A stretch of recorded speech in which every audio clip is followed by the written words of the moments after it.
రేపు AP CM Chandrababu Anakapalli జిల్లా అచ్యుతాపురంలో పర్యటించనున్నారు.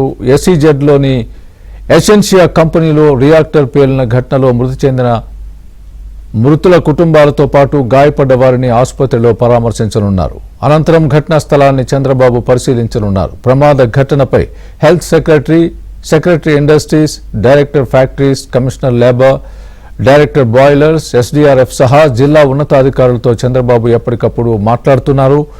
బాధితులకు మెరుగైన వైద్యం అందించాలని సీఎం చంద్రబాబు ఆదేశించారు.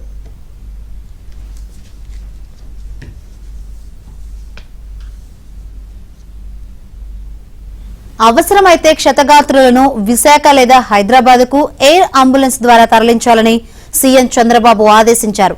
కార్మికుల ప్రాణాలు కాపాడేందుకు ఉన్న అన్ని అవకాశాలను ఉపయోగించాలని అధికారులకు సీఎం చంద్రబాబు ఆదేశాలు జారీ చేశారు. అంతకుముందు అనకాపల్లి జిల్లా కలెక్టర్తో చంద్రబాబు ఫోన్లో మాట్లాడి బాధితులకు అందుతున్న వైద్యంపై కలెక్టర్తో చర్చించారు.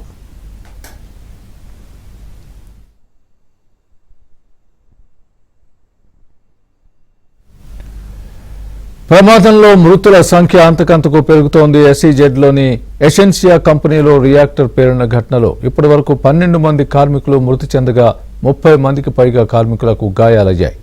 మృతుల సంఖ్య మరింత పెరిగే అవకాశం ఉంది. ఇందులో పలువురి పరిస్థితి విషమంగా కూడా ఉన్నట్లు సమాచారం. గాయపడిన వారిని స్థానిక ఆసుపత్రికి తరలించారు.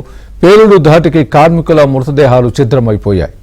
రియాక్టర్ పేలుడు ధాటికి కంపెనీ ఫస్ట్ ఫ్లోర్ స్లాబ్ కుప్పకూలిపోయింది. అంతేకాకుండా ఫ్యాక్టరీ దగ్గర చెట్టుపై కార్మికుల శరీర భాగాలు పడిపోయాయి.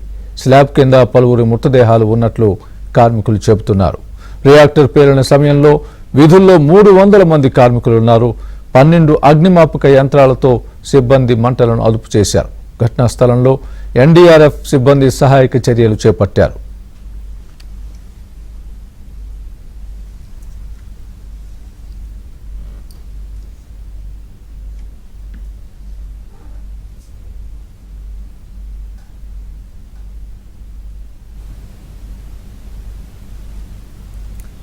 కెమికల్ ఫ్యాక్టరీలో ప్రమాదంపై హోంమంత్రి అనిత ఆరా తీశారు.